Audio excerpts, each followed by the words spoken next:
She sucked so many bolts in her life that I don't have enough fingers to count them. I never thought I'd be that guy, the one writing an epic drama about betrayal on the internet. But here I am. My wife, Lisa, and I were supposed to be the perfect couple. High school sweethearts. I supported her through college, then through her dream of opening a restaurant. It wasn't easy. There were late nights, tight finances, and endless sacrifices. But I loved her. So when she told me she needed help to start her restaurant, I sold my beloved '68 Mustang and took out a second mortgage on our home.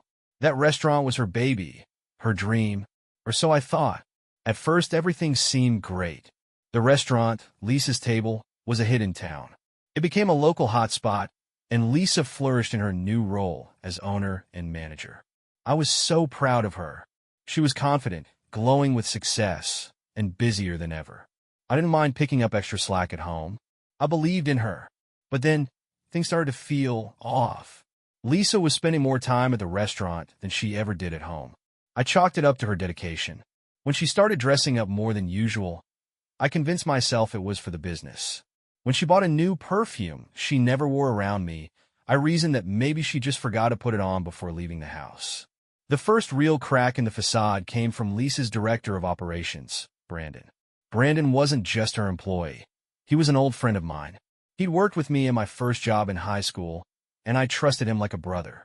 One evening, he asked if we could grab a drink after work. I thought it was just to catch up, but the tension in his voice told me something was off. We met at the local dive bar. Brandon was already on his second beer when I walked in. His eyes darted around the room, avoiding mine. After some small talk, he finally sighed and said, "Jake, I don't even know how to say this, man, but you need to know what's been happening at the restaurant." "What are you talking about?" I asked, feeling a pit form in my stomach. Brandon's face was pale, his hands trembling. "It's Lisa. She's been seeing people." He took a deep breath, his voice barely above a whisper. "Not just one person. She's been sleeping with multiple staff members." For a moment, the world seemed to stop. I stared at him, my mind scrambling for a logical explanation. "What? No, that can't be right." "I didn't want to believe it either," Brandon said. "But it's been going on for months. Everyone knows." I try to stay quiet, but I can't watch her do this to you anymore. I felt like I'd been punched in the gut. The woman I loved, the one I built a life with, was betraying me in ways I couldn't even fathom. But then Brandon dropped another bombshell. "It's not just the guys, Jake. There are women, too." I sat there in the dimly lit bar, staring at Brandon like he had just told me the world was flat. My brain couldn't process it. Lisa. My Lisa? The woman who cried at rom-coms and always reminded me to floss. She was sleeping with her staff, plural, including women? It was like someone had swapped her out with a completely different person. "Brandon, are you sure about this?" My voice was low, but inside, I was screaming. "I mean, this sounds insane." "I wish I wasn't," he said, shaking his head. "But I've seen it with my own eyes. Late nights in her office, closed doors, and it's not always the same person leaving. People talk, Jake. It's a restaurant, not a secret bunker." I gripped my beer so hard I thought the bottle would shatter. "Why didn't you tell me sooner?" "I wanted to," Brandon said, guilt etched into his face. "But I didn't know how. And honestly, I didn't want to believe it myself. You're my friend, man. I hate being the one to tell you this."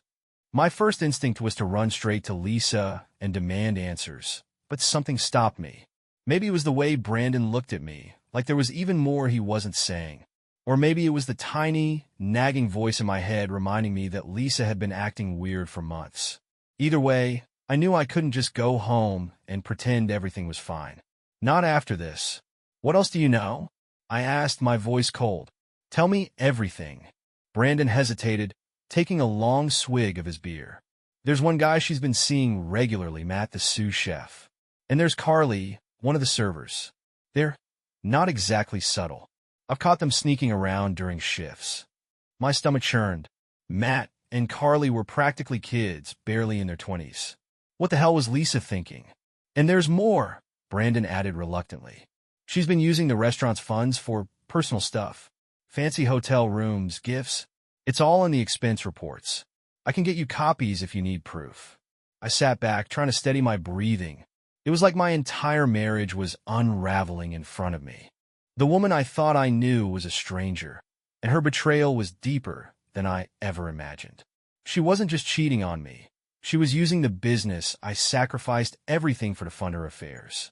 "Give me the proof," I said finally. "All of it. Texts, receipts, anything you can find." Brandon nodded. "I'll send you what I've got." "But, Jake, what are you going to do?" What was I going to do? I didn't even know. Part of me wanted to walk away, leave Lisa to her mess, and never look back.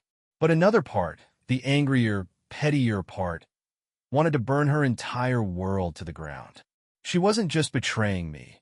She was disrespecting everything I'd built, everything I'd given her. I didn't say any of that to Brandon, though. Instead, I thanked him for his honesty, paid for our drinks, and went home to a house that suddenly felt like a stranger's. Lisa was already asleep when I got there, her face serene in the dim glow of the bedside lamp. It was infuriating how peaceful she looked, like she didn't have a care in the world. Meanwhile, my mind was racing, and my chest felt like it was caving in. As I stood there, staring at her, I made a decision. I wasn't going to confront her yet, not until I had all the evidence. If Lisa wanted to play games, then I'd play to win. But then, as I turned to leave the room, I heard her mumble something in her sleep. A name. Matt. My blood ran cold. Hearing Lisa murmur Matt's name in her sleep was like a dagger straight to the heart. I stood frozen in the doorway, my fists clenched, watching her sleep so peacefully, as if she hadn't just confirmed everything Brandon told me. The rage inside me burned hotter, but I forced myself to stay calm.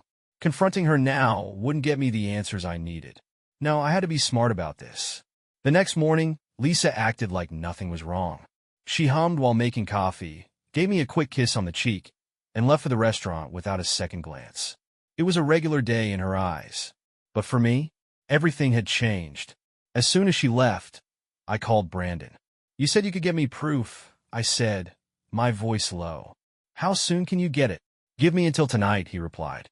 "I'll email you the expense reports and some texts I've seen floating around. Just prepare yourself, Jake. It's bad." The rest of the day passed in a blur. I couldn't focus on anything. Not work, not food, not even the football game I usually looked forward to all week. Every time I closed my eyes, I saw Lisa and Matt, or Lisa and Carly, or God knows who else. My imagination was running wild, painting pictures I didn't want to see. That evening, Brandon's email came through. The subject line read, "You need to see this." My hands trembled as I opened it. Inside were screenshots of text conversations between Lisa and Matt. "Lisa, let's close early tonight, your place or mine?" "Matt, yours. You got better wine, LOL." And then there was Carly. "Carly, I don't care if people suspect. I hate hiding this." "Lisa, relax. They won't. Besides, it's more fun this way." There were also receipts for hotel bookings, luxury suites in downtown hotels, all charged to business expenses. One of the receipts included a bottle of champagne and chocolate-covered strawberries. The date matched the night. She told me she was working late because of inventory issues. I felt physically ill reading it all. But the final blow was a group text thread between Lisa and some of her staff. It wasn't just Matt and Carly. There were at least two other names in there, one of them being a bartender named Rachel. The messages were graphic, explicit, and so full of arrogance it made my skin crawl. "Lisa, you were amazing last night. I'm still thinking about it, Rachel. Can't wait for round 2. Maybe after Friday's shift." I slammed my laptop shut, breathing heavily. This wasn't just infidelity, it was a circus. Lisa wasn't even trying to hide it.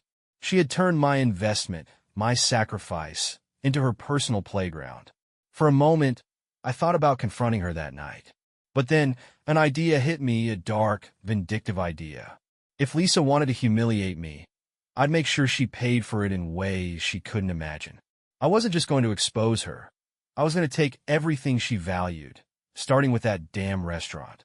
The first step? Finding a lawyer. The following morning, I woke up with a clear sense of purpose. Lisa might have been using our restaurant as her personal playground, but she underestimated me.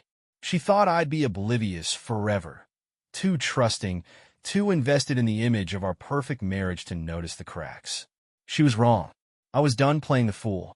The first thing I did was call my old college buddy, Mark. Mark wasn't just any lawyer. He was a shark, the kind of guy who could turn a parking ticket into a courtroom drama. We hadn't talked in years, but I knew he'd be the perfect person to help me with what I had in mind. "Jake, long time, man," Mark said when he picked up. "What's up? You sound serious." "I need your help," I said bluntly. "Lisa's been cheating on me. With multiple people. It's all happening at the restaurant I funded.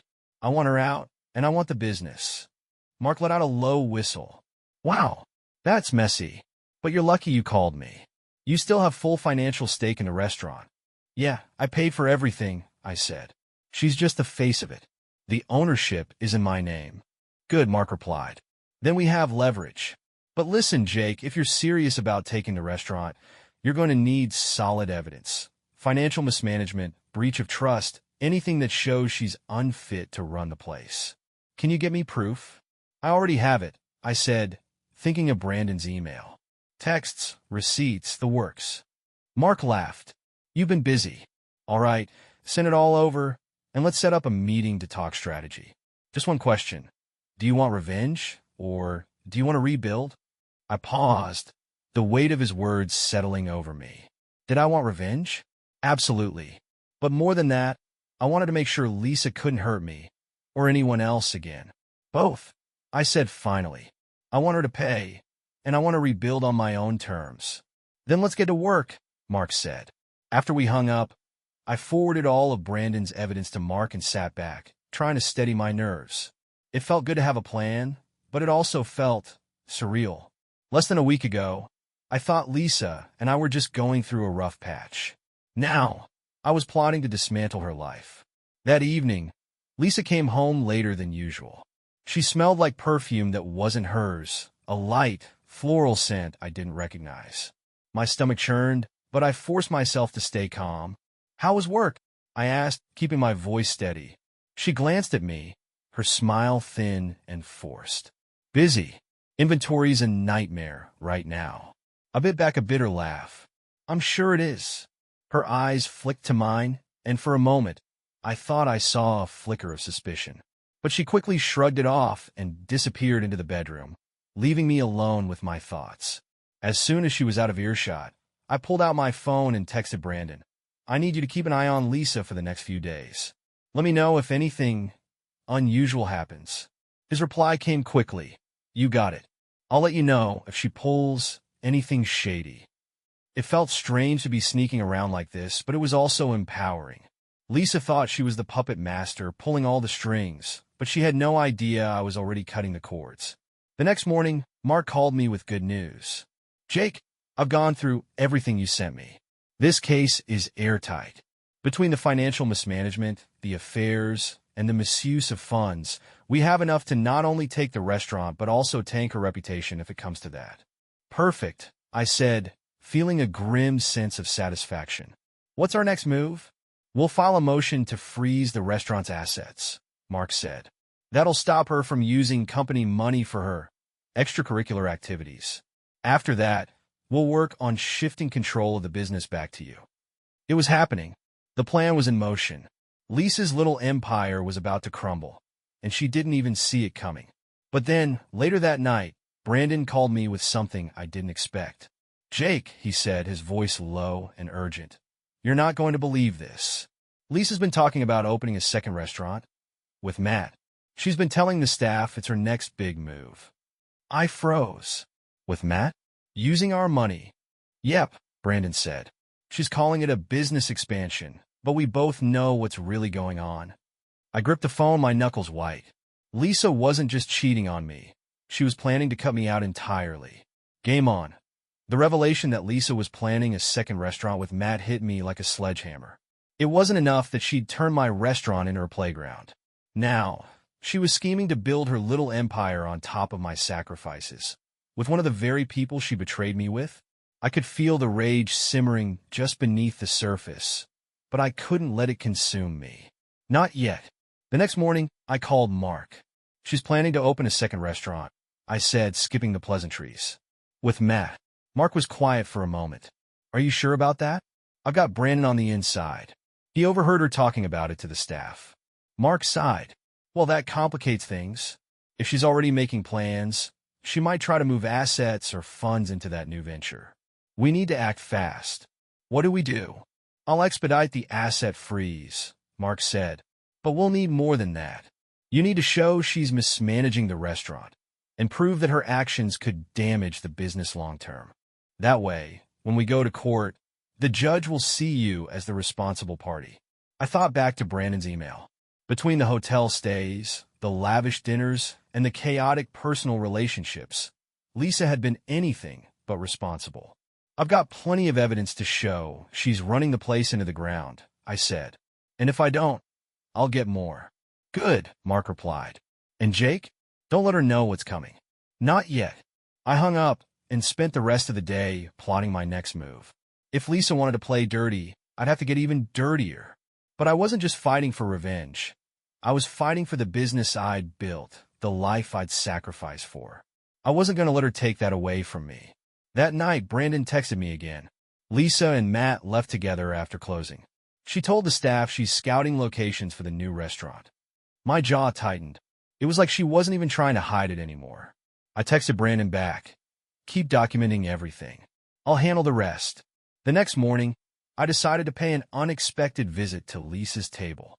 I hadn't been there in weeks. Lisa always made some excuse about how things were too hectic for me to drop by. But now I realized the truth. She didn't want me to see what was really going on. When I arrived, the place looked different. The warm, welcoming vibe we'd worked so hard to create was gone, replaced by something colder, flashier. There were new decorations, modern art pieces, and neon lights that clashed with the rustic charm we'd built the brand around. And the staff? They looked exhausted, stressed, and far less friendly than I remembered. I spotted Brandon near the bar and gave him a subtle nod. He walked over, keeping his voice low. She's been making changes without consulting anyone, he whispered. Half the staff is ready to quit, and morale's in the toilet. I frowned. Is Matt here? He's in the kitchen, Brandon said. But Lisa's out. Probably with him, scouting locations. Perfect. This was my chance to gather more dirt. Can you show me the books? I asked. I want to see what she's been spending money on. Brandon hesitated. If she finds out I helped you. She won't, I promised. This stays between us.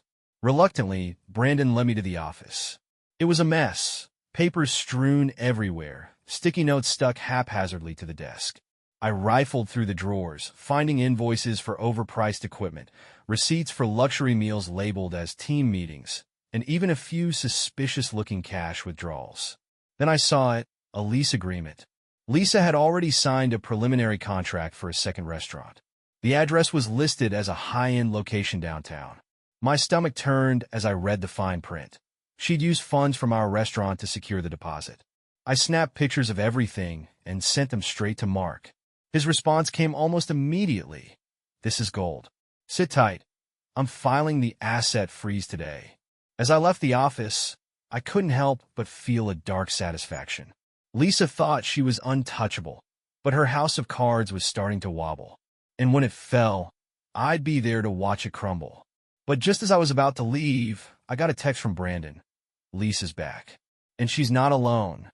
I turned around and saw them, Lisa and Matt, walking through the front door like they owned the place. Lisa's laughter filled the room, loud and carefree, as she leaned into him, her hand brushing his arm. My blood boiled, but I forced myself to stay calm. I wasn't ready to confront her yet. Not here. Not like this. Instead, I slipped out the side door, my heart pounding. Lisa didn't know it yet, but her reign was almost over. By the time I got home, my mind was spinning. I had the lease agreement, the receipts, the texts, and Brandon's eyewitness accounts. Piece by piece, I was dismantling Lisa's empire. But seeing her with Matt earlier that day, laughing and glowing like she didn't have a care in the world, rekindled the fire inside me. She thought she'd won. She thought I was clueless. She had no idea that the ground beneath her feet was about to collapse. Mark called later that evening. Good news, he said. I filed the motion to freeze the restaurant's assets. Lisa won't be able to move a dime without court approval. And she won't know about this yet? I asked. Nope. Mark replied. She'll find out soon enough. But for now, she's walking into a trap. We've also got a hearing scheduled next week. Be ready, it's going to get messy. Messy is fine, I said, my voice cold. I just want her to lose. Mark chuckled. You're definitely motivated, I'll give you that. Just remember, Jake, stay calm. Let her dig her own grave. The next few days were a blur of preparation. I spent hours combing through every piece of evidence I had, building a timeline of Lisa's lies. Meanwhile, Brandon kept feeding me updates from the restaurant. Lisa was doubling down on her second restaurant plans, telling the staff it would be the next big thing, and promising promotions to anyone willing to follow her. She's even got Matt leading kitchen meetings now, Brandon said during one of our phone calls. It's like she's grooming him to take over. I clenched my teeth. Matt was barely qualified to flip burgers, let alone run a restaurant. Lisa wasn't just making bad decisions. She was sabotaging everything we'd built. Then came the breaking point. On Friday evening, I got a call from Brandon. His voice was shaky, almost panicked. Jake, you're not going to believe this. Lisa just announced to the staff that she's hosting a private event at the restaurant tomorrow night. What kind of event? I asked. She didn't say, Brandon replied. But it's not on the books, and she's locking the doors after closing. My guess? It's not exactly a business meeting. My pulse quickened. You think it's another one of her hookups? Brandon hesitated. Probably. But here's the kicker. She told Matt to handle all the setup. He's been bringing in cases of wine and food all day. This isn't small-scale, Jake. Whatever she's planning, it's big. This was it. The perfect opportunity to catch Lisa in the act. Brandon, I need you to stay late tomorrow, I said. Hide somewhere in the back and record whatever happens. Video, audio, whatever you can get. If she's using the restaurant for personal stuff, I want proof. Got it, Brandon said. But Jake, be careful. If she finds out what we're doing, she won't. I cut him off. Just do it. We're almost there. The next night, I could barely sit still. I paced the living room, my phone clutched in my hand, waiting for Brandon's call. Around midnight, the text came through. Got everything. Call me. I dialed his number immediately. What happened? I asked, my voice tight with anticipation. She hosted a private dinner, Brandon said. Just her, Matt, and a few of the other staff she's involved with. It was like some twisted celebration. Lots of drinking, laughing, and flirting. At one point, Lisa gave this speech about how the second restaurant was going to blow this one out of the water. And get this, she called Matt her partner in every way. My grip on the phone tightened. You got that on video? Every word, Brandon confirmed. It's all here. A cold smile spread across my face. Lisa had no idea, but she just handed me the final nail for her coffin. I thanked Brandon, hung up, and immediately sent the footage to Mark. Do you want me to submit this as evidence? Mark asked when he saw the video. Not yet, I said. Let her think she's untouchable for a little longer. When the time comes, I want her blindsided. As I lay in bed that night, I felt a strange mix of emotions, anger, satisfaction, and a growing sense of control. Lisa had been playing games for months, but now, I was the one pulling the strings. The next morning, I woke up feeling like I was on the brink of something huge. The evidence Brandon had collected was damning. Video proof of Lisa's betrayal, her misuse of the restaurant, and her delusions of grandeur with Matt. Mark had everything he needed to make my case ironclad. The asset freeze was already in place, and Lisa didn't even know it yet. She was walking into a storm, and I was the one who built it. But I had to play it cool. If Lisa suspected anything, she'd go into damage control mode, and I needed her overconfident and sloppy. So, when she came home that evening, I acted like everything was perfectly normal. How was work? I asked, keeping my tone casual as she walked through the door. She flashed me one of her fake smiles, the kind that used to fool me, but now made my stomach turn. Busy, as usual. I think we're finally getting ahead of the inventory issues. I bit back a sarcastic comment and nodded. That's great. You've been working so hard. Yeah, she said, tossing her bag onto the counter. By the way, I'm going to be home late a lot this week. We've got some big things in the works. Big things. Like her secret second restaurant. I forced myself to nod again. Whatever you need. Let me know if I can help. She looked at me for a moment, her expression unreadable, and then shrugged. Thanks, but I've got it covered. I watched her head to the bedroom, my blood boiling beneath the surface. She was so comfortable in her lies, so certain she had me fooled. But that was exactly what I needed her to believe. The next day, I met with Mark in his downtown office. He was already grinning when I walked in, holding a stack of documents in one hand and his phone in the other. "You're going to love this," he said, sliding a folder across the desk to me. "The asset freeze is officially in effect. Lisa can't spend a dime from the restaurant's accounts without court approval." "What about her second restaurant?" I asked. Mark smirked. "That's where it gets fun." I checked the lease agreement Brandon sent over. She put down the deposit using the current restaurant's funds. Technically, that's a breach of fiduciary duty. We can challenge it in court, which means her second location is dead in the water. I let out a breath I didn't realize I was holding. "So, what happens next?"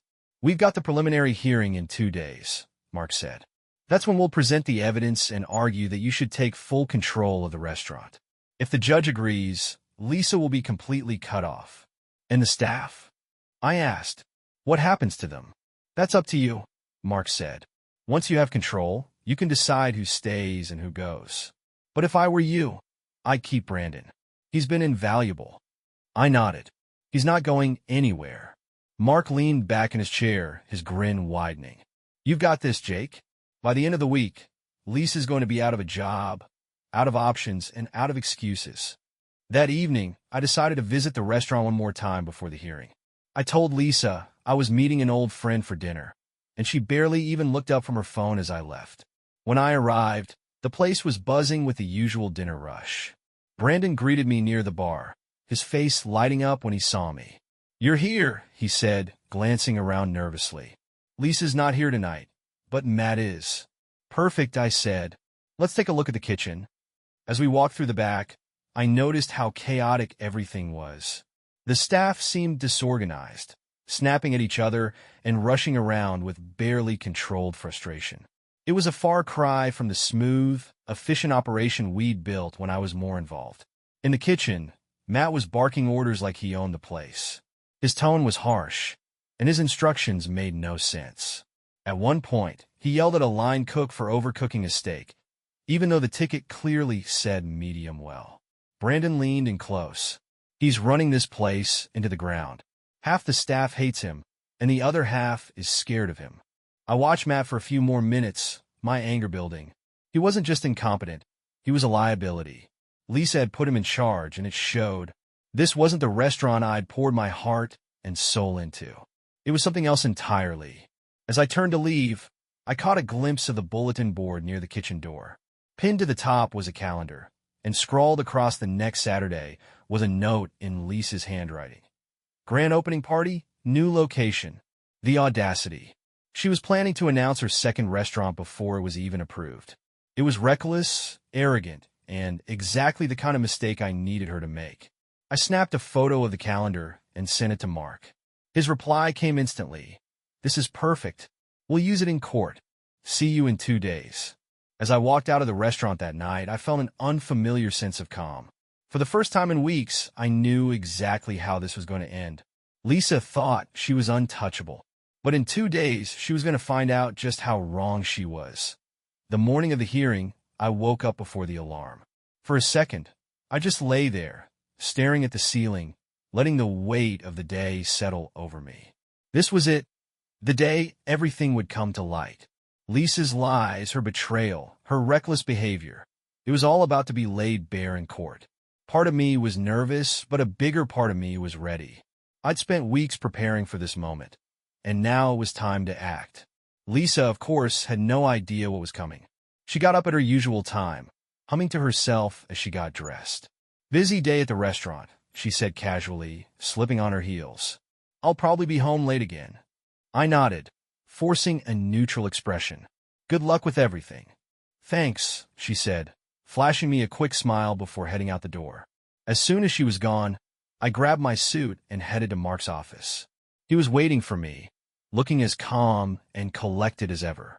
"You ready for this?" he asked, handing me a thick binder filled with all the evidence we'd compiled. "More than ready," I said, my voice firm. Mark grinned. That's what I like to hear. Let's go show her what a mistake it was to mess with you. The courtroom was smaller than I expected, with pale walls and rows of wooden benches. Lisa was already there when we arrived, sitting at the front with her lawyer, a smug, sharp-dressed guy who looked like he specialized in corporate smooth-talking. She didn't notice me at first, but when she did, her smile faltered. Her eyes flicked to Mark, then to the binder in my hands, and I saw the first glimmer of uncertainty cross her face. Good. She should be nervous. The judge entered, and the hearing began. Mark started strong, laying out our case with precision and clarity. He presented the financial records first, evidence of Lisa's misuse of the restaurant's funds for personal expenses, luxury hotel stays, and, of course, the deposit for her second location. Your Honor, Mark said, his voice steady and commanding. This is a clear violation of fiduciary duty. My client, Mr. Bennett, has been the primary financial backer of this business, and yet the defendant has consistently misused those funds for purposes that serve only her personal interests. Lisa's lawyer tried to downplay it, claiming the expenses were necessary for client meetings and standard business practices. But then Mark played the video Brandon had recorded. Lisa's private dinner with Matt and the staff, complete with her drunken speech about how her new restaurant would blow this one out of the water. The room went silent. Lisa's lawyer stammered, trying to spin the video as a light-hearted celebration, but the damage was done. The judge leaned forward, his expression stern. Ms. Bennett, he said, addressing Lisa directly, is this how you typically conduct business? Lisa's face turned bright red. No, Your Honor, she mumbled. That was a mistake. The final blow came when Mark presented the lease agreement for the second restaurant. Your Honor, this contract was signed without my client's knowledge or consent, using funds from the current restaurant's accounts.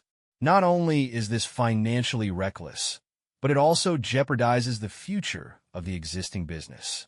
The judge studied the document, then turned to Lisa. Ms. Bennett, can you explain why you believed you had the authority to sign this lease? Lisa's lawyer tried to jump in, but the judge cut him off. I want to hear it from her. Lisa fumbled for words, her composure cracking under the weight of the evidence. I thought it would be a good investment, she said finally. I didn't think it would be a problem. Well, it is, the judge said sharply. This kind of behavior shows a clear disregard for the responsibilities of managing a business. I'm inclined to grant Mr. Bennett's motion to assume full control. Lisa's mouth fell open, and for the first time, I saw real fear in her eyes. She turned to her lawyer, whispering frantically, but there was nothing he could do. When the hearing ended, the judge ruled in my favor. Lisa was officially removed from the restaurant's management, and the court froze her plans for the second location. The restaurant was mine again, free of her chaos, her affairs, and her lies. As we left the courtroom, Lisa tried to catch up to me. Jake, wait, she called, her voice shaky. I turned, my expression cold. What do you want, Lisa? Her eyes were wide, desperate. This isn't fair. I was just trying to... To what? I cut her off. Destroy everything I work for? Sleep with half the staff? Lie to my face every day? You don't get to play the victim here, Lisa. You did this to yourself. Her face crumpled, but I didn't stay to watch. I turned and walked away, leaving her standing there in the hallway, clutching her purse like it was the only thing she had left. For the first time in months, I felt a sense of peace. The storm was over, and I'd come out on the other side stronger, wiser, and ready to rebuild. Lisa might have tried to tear me down, but in the end, she only made me more determined. Walking out of the courthouse, I felt an odd mix of triumph and emptiness. The restaurant was mine again, and Lisa's plans for her second location were in ashes. But the weight of everything, the betrayal, the lies, the months of deceit, still lingered in the pit of my stomach. Winning the battle didn't erase the scars. Mark patted me on the shoulder as we stepped into the sunlight. You did good in there, he said. Now it's time to clean up the mess. I nodded, but I couldn't shake the image of Lisa's face when the judge handed down the ruling. The fear, the desperation, it should have felt satisfying. And part of it did, but there was another part of me that just felt tired. Thanks, Mark, I said. I couldn't have done this without you. He grinned. Hey, that's what I'm here for. Just remember, this isn't over. Lisa might try to appeal, and there's still fallout to deal with at the restaurant. Keep your head on straight. The first thing I did was call Brandon. He picked up on the first ring. How'd it go? He asked, his voice anxious. I won, I said simply. Lisa's out. The restaurant's mine. There was a long pause. Then Brandon let out a breath of relief. That's amazing, man. I can't even tell you how much the staff is going to appreciate this. Speaking of the staff, I said, my tone growing serious. I'm coming in tomorrow morning. We're having a meeting. Everyone needs to know what's happening. I'll spread the word, Brandon said. And Jake, thank you for everything. The next morning, I walked into Lisa's table for the first time as its sole owner. The staff was gathered in the dining room, their faces a mix of curiosity and uncertainty. Brandon stood near the back, giving me a small nod of encouragement. All right, everyone, I began, stepping to the front of the room. I'm sure you've all heard bits and pieces of what's been going on, so let me clear the air. As of yesterday, Lisa is no longer involved with this restaurant. I've taken full control. A murmur rippled through the group. Some people looked relieved. Others exchanged nervous glances. I know the past few months haven't been easy, I continued. There's been a lot of chaos, a lot of uncertainty. But that ends today. From now on, this restaurant is going back to being the place we built together, a place we can all be proud of. Someone raised a hand. It was one of the line cooks, a younger guy named Devin. Does this mean Matt's out too? He asked hesitantly. The room went silent, all eyes on me. I knew this moment would come, and I was ready for it. Yes, I said firmly. Matt is no longer employed here. Effective immediately. A few people let out audible sighs of relief. Devin even smiled a little. It was clear Matt hadn't exactly won any popularity contests.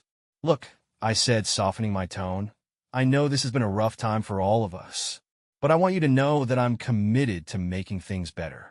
If you're willing to stick with me, we can turn this place around. Together. The room erupted in quiet applause. For the first time in months, I felt a flicker of hope. The damage Lisa had done wasn't irreparable. There was still something worth fighting for. Later that day, I met with Brandon in the office. We went over the finances, the staffing situation, and the changes we needed to make. It was a long, grueling process, but it felt good to finally be in control again. As we wrapped up, Brandon hesitated. Jake, there's something you should know. What is it? I asked. He glanced at the door, as if making sure no one was listening. Lisa's been telling people she's going to fight the ruling. She's saying you manipulated the court, that you've been planning this all along. I snorted. Of course she is. I thought you'd want to know, Brandon said. She might try to stir up trouble with the staff or the media. Let her, I said, leaning back in my chair. The truth's on my side, and I've got the evidence to back it up. If she wants to dig her grave even deeper, that's her choice. Brandon nodded, but I could see the worry in his eyes. Just be careful, Jake. Lisa's not the type to go down quietly. I know, I said, but neither am I. That evening, I went home to an empty house. Lisa hadn't been back since the hearing, and I doubted she would anytime soon. The silence was deafening, but it was also a relief. For the first time in weeks, I didn't feel like I was living in someone else's lies. I poured myself a drink and sat on the couch, staring out the window as the sun dipped below the horizon. The road ahead wasn't going to be easy. There were still wounds to heal, trust to rebuild, and a business to salvage. But for the first time in a long time, I felt like I was in control of my own life. Lisa might have tried to destroy me, but she underestimated one thing. I don't give up. Not on myself, and not on what matters.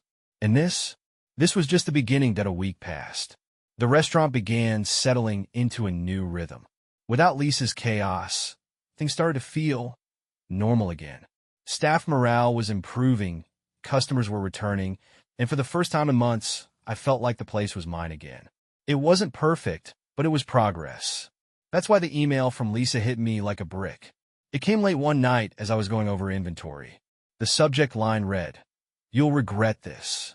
I stared at it for a full minute before opening it. The message was short, but packed with venom. Jake, you think you've won, but this isn't over. You've taken everything from me, and I won't let you get away with it. The restaurant, the house, even the kids. I'll fight for all of it. You'll be hearing from my lawyers soon. Enjoy your little victory while it lasts. My blood ran cold. She hadn't mentioned the kids throughout the entire ordeal, but now she was bringing them into it? That was low, even for Lisa. I forwarded the email to Mark immediately and called him. He picked up on the second ring, his voice groggy. Jake, it's late. What's going on? She's threatening to come after me again, I said, reading him the email verbatim. Mark let out a tired sigh. Of course she is. Look, Jake, this is just a scare tactic. She doesn't have a leg to stand on legally. The restaurant is yours. The house is a marital asset you can split. And as for the kids, well, we'll cross that bridge if it comes to it. But she'd need to prove you're unfit as a parent. And from what you've told me, that's not happening. I took a deep breath, trying to calm my racing heart. So, what do we do? Nothing, Mark said firmly. Let her lawyer make the first move. Until then, focus on the restaurant and your kids. Don't let her drag you into her drama. The next day, I did my best to follow Mark's advice. I threw myself into work, meeting with the staff, reviewing marketing plans, and planning a small rebranding campaign to help the restaurant recover its reputation. But Lisa's words stayed with me, gnawing at the back of my mind. Later that afternoon, Brandon pulled me aside. Jake, you need to see this, he said, holding up his phone. He showed me a Facebook post from Lisa. It was a long, dramatic rant, filled with half-truths and outright lies. She accused me of sabotaging her career, manipulating the court, and stealing the restaurant. She even implied that I'd been abusive, though she stopped short of saying it outright. What the hell is this? I muttered, scrolling through the comments. Most of them were from her friends, offering support and trashing me in the process.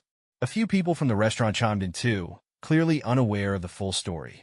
Brandon frowned. She's trying to play the victim. I'm guessing she's gearing up for a PR war. Let her, I said, though my jaw tightened. Anyone who believes her lies isn't worth worrying about. But deep down, I knew this was going to get messy. That evening, I called my kids. They'd been staying with Lisa's parents since the hearing, and I missed them more than anything. Hearing their voices brought a sense of normalcy to my chaotic life. Hey, Dad, my youngest Ellie chirped. When can we come home? Soon, sweetheart, I said, my throat tightening. Just a little longer, okay? I'm getting everything ready for you. Okay, she said. Mom's been kind of sad lately. Are you mad at her? The question hit me like a punch to the gut. No, Ellie, I said carefully. Sometimes grown-ups just have disagreements. But I love you and your brother very much. Don't ever forget that. After I hung up, I sat in silence for a long time. Lisa's lies, her threats, her manipulations.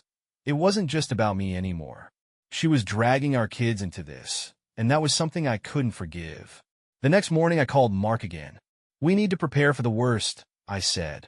If Lisa's coming after the kids, I want to be ready. Mark's tone grew serious. All right, I'll start gathering evidence to counter any claims she might make.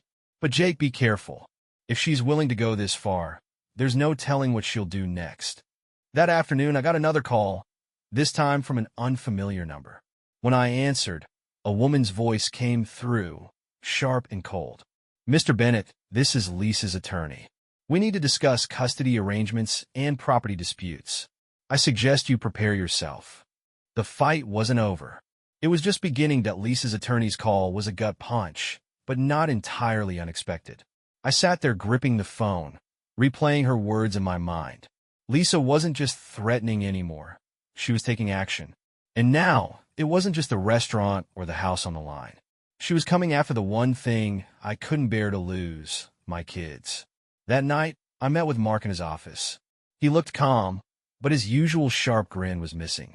All right, Jake, he said, sliding a legal pad across the desk. We're in a new phase now. Custody battles can get ugly, but if Lisa's serious about dragging this out, we're going to make sure you're prepared. I nodded, though my hands were clammy. What do I need to do? First, we gather evidence, Mark said, his voice steady. You need to show the court that you're the stable, responsible parent. That means documenting everything. your schedule with the kids, your involvement in their school and activities, your finances. Anything that paints you as the parent who puts their well-being first. And Lisa? I asked. Mark leaned back in his chair, his eyes narrowing. Lisa's already working against herself. We've got proof of her misuse of funds, her affairs, and her reckless behavior. If she tries to argue that she's the better parent, we'll make sure the court sees the truth. The weight of the situation pressed down on me. I didn't want to tear Lisa apart in front of a judge, not for the kids' sake. But if she was going to weaponize them, I had no choice. The next day, Lisa escalated her attack. I got an email from her attorney listing demands: shared custody, alimony, and, most infuriatingly, a claim to half the restaurant's profits. It was ridiculous, given the court's ruling, but I knew it was just a tactic to rattle me. Mark's response was swift.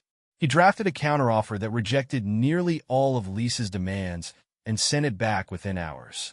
But I couldn't help but feel like I was playing defense while Lisa was launching attack after attack. The real blow came later that evening when Brandon called me again. "Jake, I hate to tell you this, but Lisa's been talking to some of the staff," he said. "She's trying to turn them against you." I clenched my jaw. "What's she saying?" "She's telling them you forced her out unfairly," Brandon said. "She's claiming you lied in court, that you manipulated the judge to take everything from her. A few of the younger staff members are eating it up." "Great," I muttered. "That's exactly what I need right now." "It gets worse," Brandon added hesitantly. "She's also been meeting with Matt. They're trying to figure out how to open the second restaurant without your money." I let out a bitter laugh. "Good luck with that. She doesn't have the resources or the reputation." "Maybe," Brandon said, "but she's persistent. I just thought you should know." The next day, I decided to address the staff directly. I called a meeting after the lunch rush, gathering everyone in the dining room. Brandon stood by my side as I stepped forward, scanning the room. Some faces looked supportive. Others were guarded, uncertain. I wanted to take a moment to clear the air. I began, my voice firm. "I know there's been a lot of talk about what's been happening with the restaurant, and I want you all to hear the truth from me." I explained the situation, not in full detail, but enough to paint a clear picture. I told them about Lisa's misuse of funds, her unauthorized plans for a second location, and the court's decision to remove her from the business. I didn't mention the affairs, but I didn't have to. Most of the staff already knew or suspected. "This restaurant is my priority," I said, "and I want all of you to know that I'm committed to making it a success. If you have concerns or questions, my door is always open.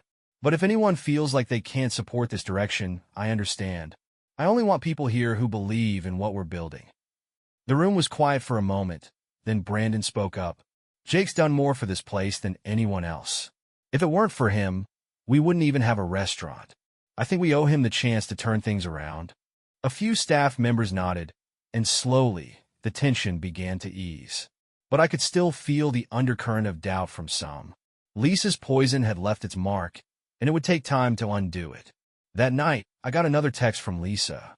"You think you're so smart, Jake, but you'll regret this. You'll lose everything." I stared at the message for a long time, my emotions swirling. Anger, sadness, and a deep, gnawing exhaustion. Lisa wasn't going to stop. She was determined to drag me down, no matter the cost. But I wasn't going to let her win. Not with the kids. Not with the restaurant. Not with anything. That Lisa's text sat in my mind like an echo, haunting me as I lay awake that night.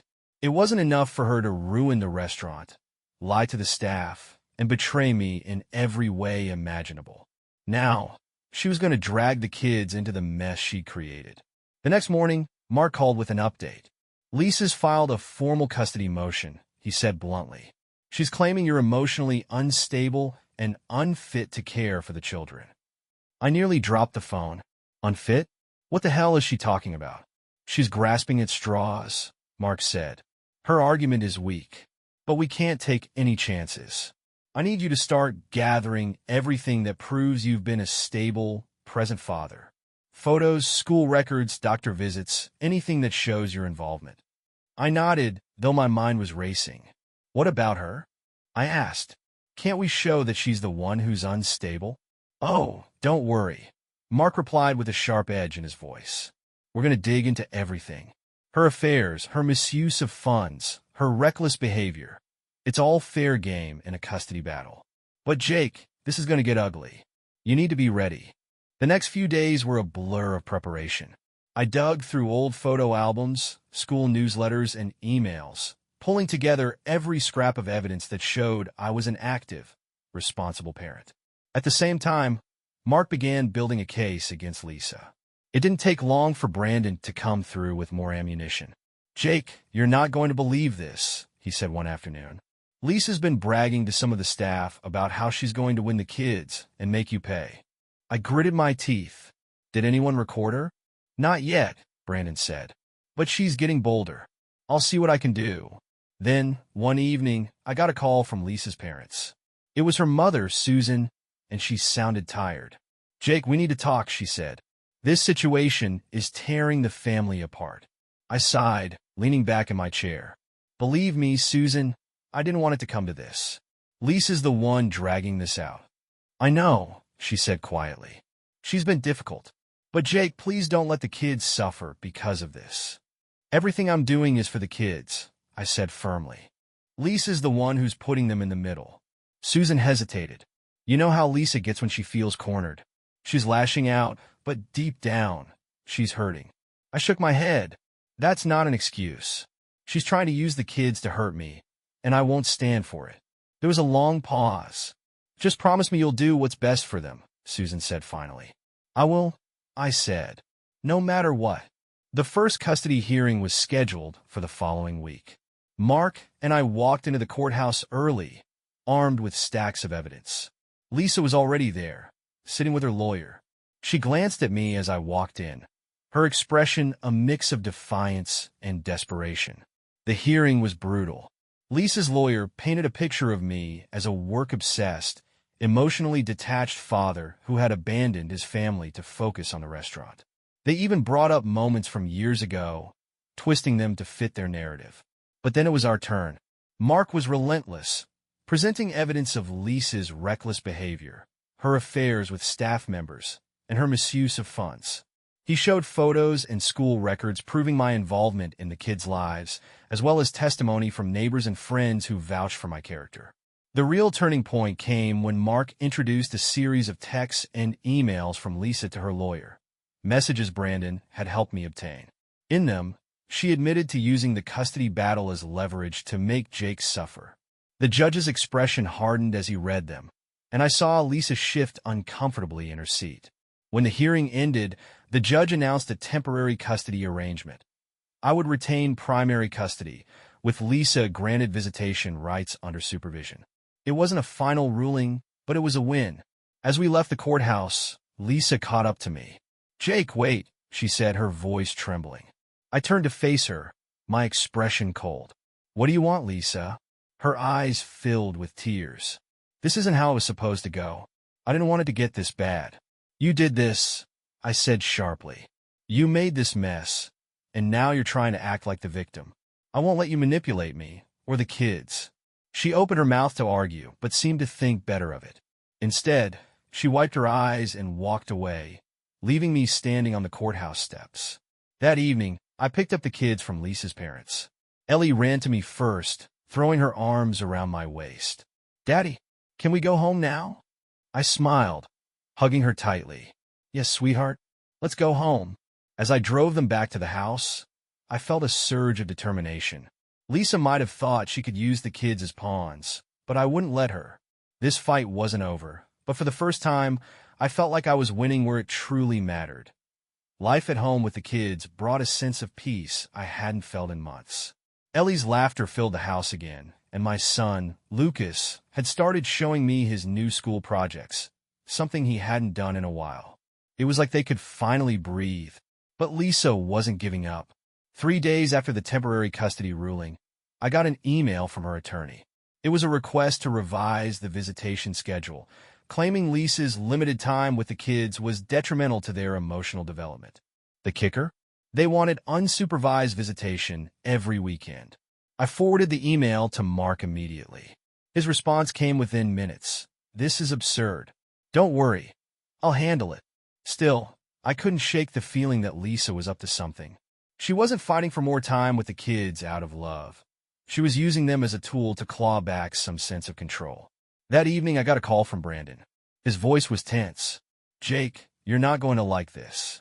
I tensed up immediately. "What now?" "Lisa's been talking to Matt again. Apparently, she's trying to get investors for the second restaurant. She's telling people you're trying to ruin her life and that the custody battle is part of some vendetta." I groaned, pinching the bridge of my nose. Does she think people are actually going to buy into that? "Unfortunately, some are," Brandon said. "But here's the thing. She's desperate. Word is she's running out of money." "Good," I muttered. "Maybe she'll finally get a reality check." Brandon hesitated. "There's more." I overheard her telling Matt she's thinking about taking the kids. My blood ran cold. "What do you mean, taking the kids?" She didn't say much, just that she deserves to have them and that she might have to take matters in her own hands. "I don't know what she's planning, but I thought you should know." That night, I barely slept. Lisa's comment about taking matters into her own hands echoed in my mind. Was she just venting, or was she serious? Either way, I couldn't take any chances. The next morning, I called Mark. "I want to tighten the custody agreement," I said. "If Lisa tries anything, I want the law on my side." Mark agreed, but he sounded concerned. "Jake, if she's threatening to take the kids, we need more than just legal paperwork. Make sure you're vigilant. Keep an eye on the kids and document anything unusual." I hung up and immediately installed a security system at the house. Cameras, alarms, even motion detectors. It felt extreme, but Lisa wasn't leaving me any choice. 2 days later, I got a call from Ellie's school. The principal's voice was calm but firm. "Mr. Bennett, we had an incident today involving your wife." My heart sank. "What happened?" She showed up during lunch and tried to pick up Ellie and Lucas. When the teacher reminded her about the custody arrangement, she became upset and caused a bit of a scene. "What kind of scene?" I asked, my voice tightening. She yelled at the teacher and insisted the court order was unfair. Security had to escort her off the premises. "We've documented the incident, and I thought you should be aware."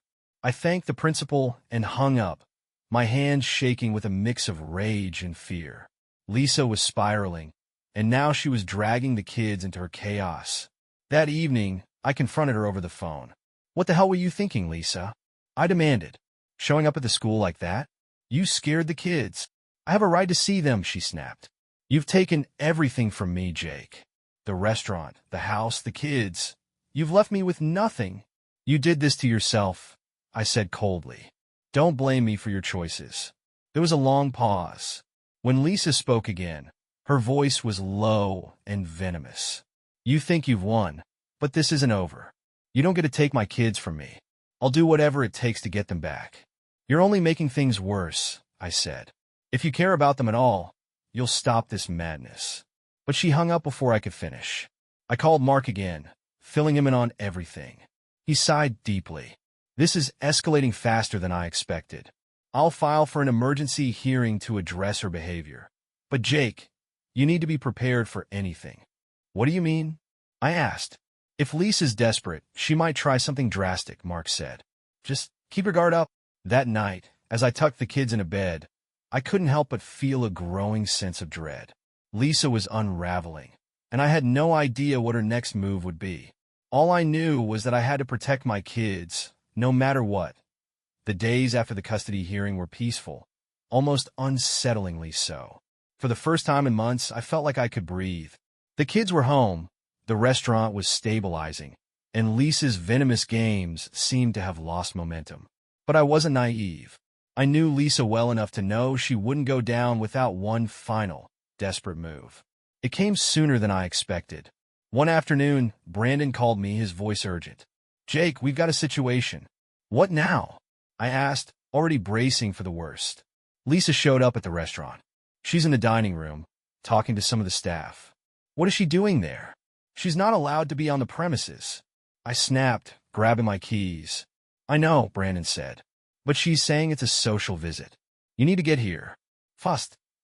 I didn't waste any time. By the time I pulled into the parking lot, my anger was simmering. Inside, I found Lisa sitting at a corner table with 2 servers. She was laughing, her voice loud and carefree, like she hadn't been banned from stepping foot in the restaurant just weeks ago.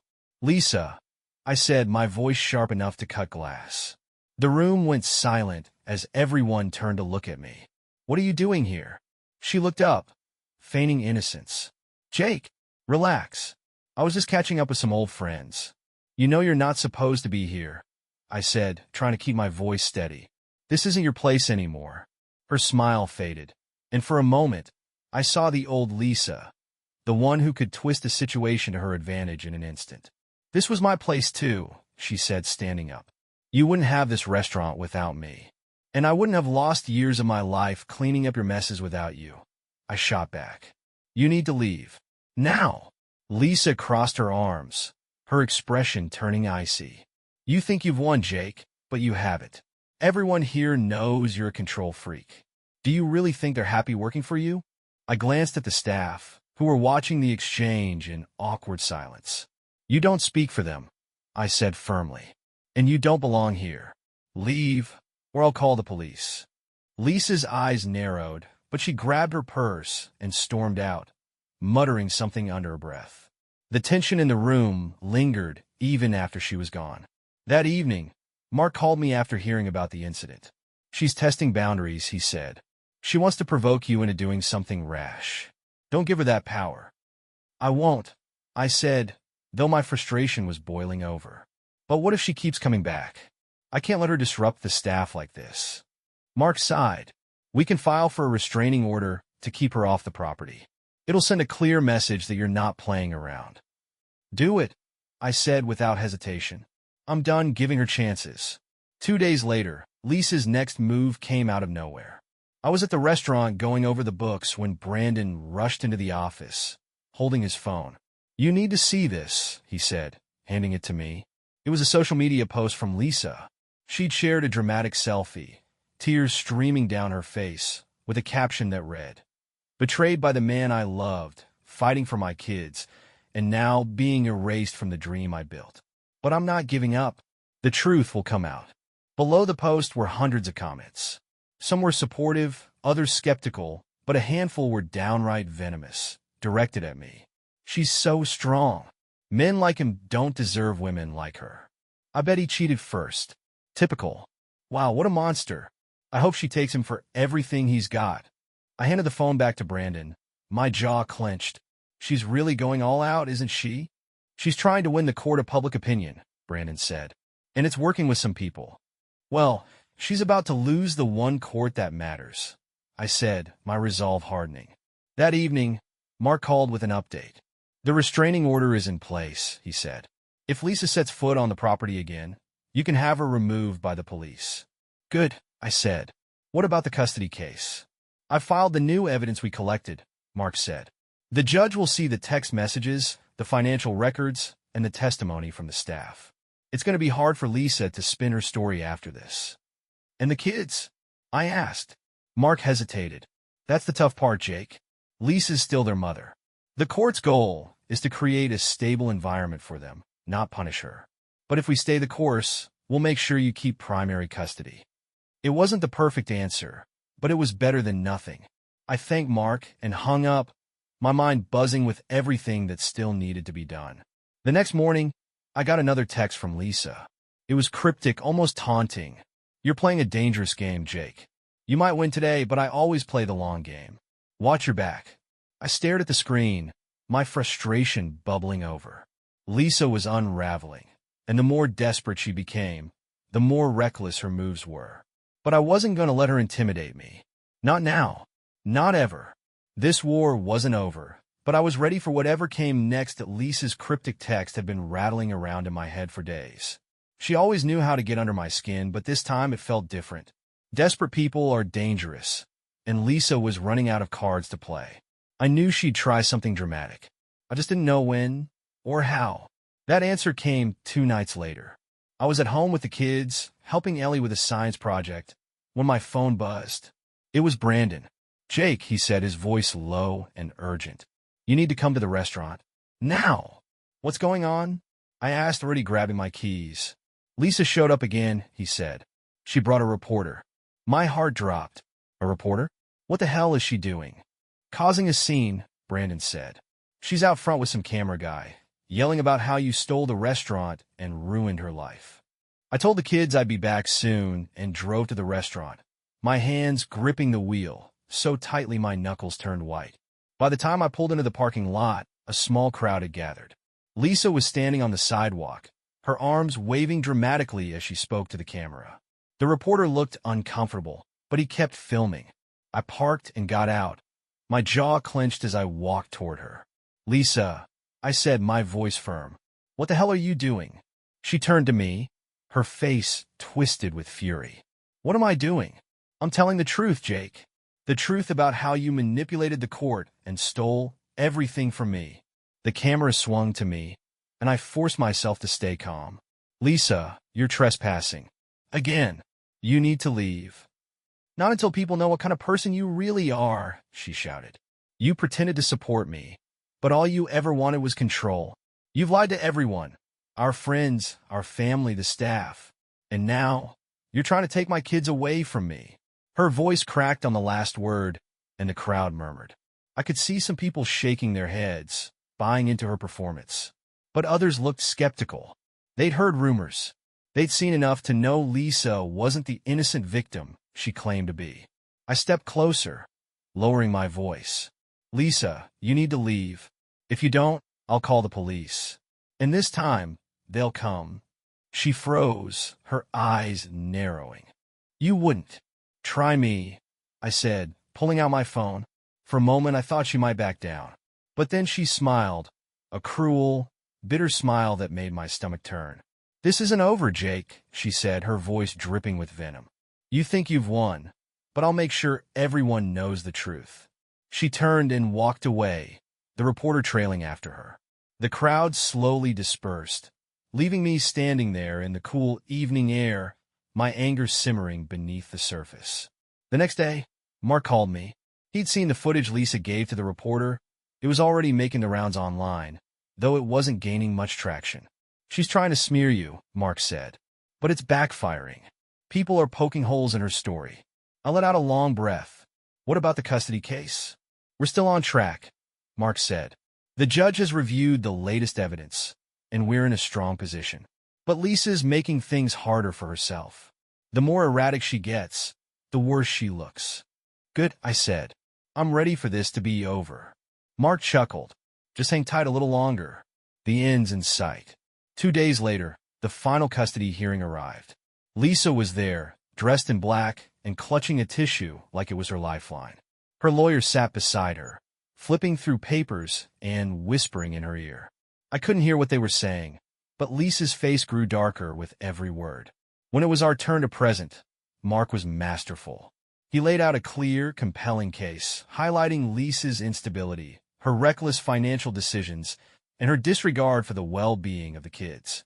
He even presented a timeline of her trespassing incidents, complete with police reports and witness statements. When Lisa's lawyer tried to counter, it was clear he didn't have much to work with. He leaned heavily on emotional appeals, painting Lisa as a loving mother who was simply overwhelmed by her circumstances. But the judge wasn't buying it. When the judge delivered the ruling, my heart pounded in my chest. "After reviewing the evidence," she said, her tone even, "I find that Mr. Bennett has demonstrated his ability to provide a stable, supportive environment for the children. Therefore, I am granting Mr. Bennett full custody. Ms. Bennett will retain supervised visitation rights, pending a psychological evaluation." Lisa gasped, her hand flying to her mouth. For a moment, she looked completely shattered. Then her expression twisted into rage. She stood abruptly, knocking her chair over. "This is a joke," she shouted. "You're all against me. You've ruined my life, Jake." Her lawyer tried to calm her, but she pushed him away, storming out of the courtroom. Everyone watched in stunned silence as the door slammed shut behind her. That night, I sat with Ellie and my son, Daniel, as we watched a movie together. They were laughing, their heads leaning against my shoulders, and for the first time in months, I felt a sense of peace. Lisa had tried to destroy me, but in the end, she'd only destroyed herself. And now, I had what truly mattered: my kids, my dignity, and a future free of her chaos.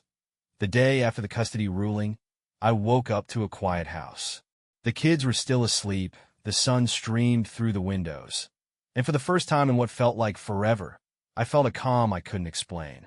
The storm Lisa had created, her lies, her betrayal, her attempts to destroy everything I'd built, was finally over. But there was still one last thing I needed to do. I drove to the restaurant later that afternoon. The staff was buzzing with energy, preparing for the weekend dinner rush. Brandon greeted me at the door, his face breaking into a grin when he saw me. "Congrats, man," he said, clapping me on the shoulder. "I heard about the ruling." "Thanks," I said, smiling for the first time in days. "I couldn't have done it without you." We walked into the dining room, where the staff had gathered for a meeting. I stepped to the front, clearing my throat to get their attention. "All right, everyone," I began, looking around the room. "I just wanted to thank you all for sticking with me through everything. I know it hasn't been easy, but your dedication means the world to me." A few people clapped, and I continued. "From this moment on, we're turning the page. This place isn't just a restaurant. It's a family, and we're going to rebuild it together." The room erupted in cheers, and for the first time, I felt like the dark cloud Lisa had left behind was finally lifting. That evening, I sat in the office, flipping through old photos of the restaurant's early days. There were pictures of Lisa and me cutting the ribbon on opening day, laughing with staff, and celebrating our first big milestone. It was strange looking back at those memories now. They felt like someone else's life, a story I barely recognized. But one photo caught my eye. It was a candid shot of me standing in the kitchen, smiling as I taught a young line cook how to plate a dish. I looked happy, fulfilled. I realized then that I didn't need Lisa to feel that way again. The restaurant was mine now, free of her chaos, her manipulation, and her betrayal. It was a fresh start, and I wasn't going to waste it. A few days later, Mark called with another update. "Jake, you're going to love this," he said, laughing. Lisa tried to appeal the custody ruling. The judge denied it outright. I leaned back in my chair, letting out a long breath. "So that's it?" "That's it," Mark said. "She's out of options." "Good," I said. "Thanks for everything, Mark." "I owe you." "You don't owe me anything," he replied. "Just take care of those kids and keep that restaurant thriving." Life slowly returned to normal after that. Lisa made a few more half-hearted attempts to stir up drama on social media, but the buzz quickly died down. People saw through her lies, and the support she'd once had dwindled to nothing. She'd burned too many bridges, and now she was left to deal with the ashes.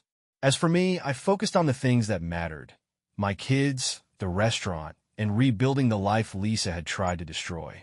It wasn't easy, but day by day, I felt stronger, wiser, more in control.